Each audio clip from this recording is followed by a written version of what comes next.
বিসমিল্লাহির রহমানির রহিম। আসসালামু আলাইকুম। আমার নাম ডাক্তার তাহমিদা রব্বানী খায়রুল কুরুন। আমি সার্জারি বিশেষজ্ঞ হিসাবে কুয়েত মৈত্রী সরকারি হাসপাতালে কর্মরত রয়েছি। আজকে স্বাস্থ্য প্রধানে আমরা পায়ুপথের সমস্যা লজ্জা নয়, সতর্কতা জরুরি, এই বিষয়ে কিছু কথাবার্তা শুনব। আমাদের শরীরে যে কোনো অঙ্গেই সমস্যা হতে পারে, কিন্তু পায়ুপথের সমস্যা হলে অনেকেই লজ্জা পান কথা বলতে। এই লজ্জার কারণেই ছোট সমস্যা বড় রূপ নেয়। আজ আমরা জানব পাররেক্টাল বা পায়ুপথের সাধারণ কিছু সমস্যা, তাদের কারণ, উপসর্গ ও চিকিৎসা সম্বন্ধে। পায়ুপথের কি কি সাধারণ সমস্যা রয়েছে?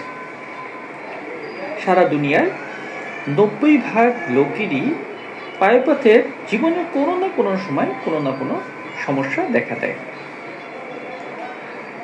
পায়ুপথের সবচেয়ে বেশি দেখা যায় 4 ধরনের সমস্যা। 1. হেমোরয়েড বা পায়ুস্রোত। পায়ুপথের রক্তনালী ফুলে গিয়ে রক্তপাত বা ব্যথা হয়। 2. Anal Fischer. মলত্যাগের সময় পায়ুপথের চামড়ার ছোট ছেঁড়া ফুলে তীব্র ব্যথা ও রক্তপাত। আর 3.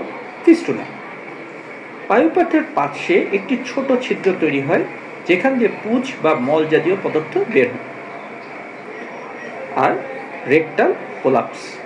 রেকটামের একটি অংশ বাইরে বের হয়ে আসে, যা শিশু ও বয়স্কদের মধ্যে বেশি দেখা যায়। এর বাইরে আরও অনেক অসুবিধা আছে। আমরা আস্তে আস্তে প্রতিটা সম্বন্ধে ডিটেলস জানার চেষ্টা করব, কিন্তু আজকে এর সম্বন্ধে স্বল্পভাবে আমরা জানার চেষ্টা করব। এই পায়ুপথে কি কি উপসর্গ দেখা যায়? পায়ুপথের সমস্যাগুলোর সাধারণ উপসর্গ হলো মলত্যাগের সময় রক্ত পড়ে। মলত্যাগের সময় বা পরে রক্ত পড়ে। পায়ুপথে ব্যথা, চুলকানি বা জ্বালা, মলত্যাগে কষ্ট হওয়া, পায়ুপথের গিঁট বা ফুলে যাওয়া অনুভব করা, দুর্গন্ধযুক্ত স্রাব বা পুঁজ নির্গমন। এখন এটা কেন হয়? পাররেক্টাল সমস্যার বা পায়ুপথের সমস্যার মূল কারণ অনেক সময় আমাদের জীবনযাত্রার সাথে জড়িত। মাঝে মাঝে বাঙালি আজকে ফাস্টফুডের উপরে এত বেশি ডিপেন্ডেন্ট হয়ে গেছে যে খাবারের মধ্যে আর আঁশ জাতীয় খাবার থাকছে না। কোষ্ঠকাঠিন্য বা দীর্ঘ সময় ধরে টয়লেটে বসে থাকা, টয়লেটে মোবাইল নিয়ে যাওয়া, খবরের কাগজ নিয়ে যাওয়া, এবং এর জন্য এই পুরুষদের মধ্যে এটা বেশি দেখা যায়। এর জন্য পাররেক্টাল সমস্যা পুরুষদের মধ্যেই বেশি হয়। পর্যাপ্ত পানি না খাওয়া, ফাস্টফুডের নামে তো আঁশযুক্ত খাবার আপনার বন্ধই করে দিচ্ছে। শুধুমাত্র মাংস জাতীয় খাবার, আঁশ জাতীয় খাবার না খাওয়া, এটা একটা অত্যন্ত প্রধান কারণ। আর গর্ভাবস্থায় স্থূলতা বা ভারী কাজ করা, এমনকি সংক্রমণ বা টিউমার ইত্যাদি কারণেও এমন হতে পারে। এখন চিকিৎসা। সবচেয়ে গুরুত্বপূর্ণ হলো লজ্জা না পাওয়া।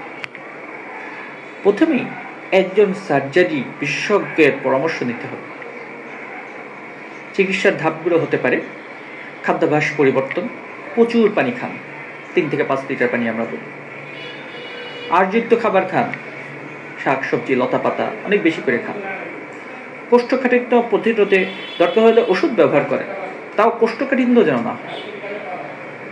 গরম পানিতে বসে থাকা যদি হয়ে যায় সিসবাত, প্রয়োজনে অস্ত্রোপচার বা অপারেশন বা ডিভাইসের মাধ্যমে, আধুনিক লেজারের মাধ্যমে অপারেশন করা লাগতে পারে। এখন প্রতিরোধ, এটাই সবচেয়ে জরুরি। প্রতিরোধ কিভাবে করে? নিয়মিত ও সময় মতো টয়লেটে যাওয়া। একটা নির্দিষ্ট সময় থাকবে, ওই সময়ই টয়লেটে যাওয়া। মোবাইল বন্ধ থাকবে ওই সময় সমস্ত নিউজ পেপার সবকিছু বন্ধ থাকবে। একটা নির্দিষ্ট সময়ের জন্য। মলত্যাগের সময় জোর না করা। পর্যাপ্ত পানি ও শাকসবজি খাওয়া, 3 থেকে 5 লিটার যেটা বলছি। দীর্ঘ সময় টয়লেটে বসে না থাকা। ওজন নিয়ন্ত্রণে রাখা। সবচেয়ে বড় কথা, কোনো উপসর্গ দেখা দিলে দেরি না করে চিকিৎসকের কাছে আসা। পায়ুপথের রোগ নিয়ে লজ্জা নয়, সচেতনতা জরুরি। সময় মতো চিকিৎসা নিলে সুস্থ জীবন ফিরে পাওয়া সম্ভব।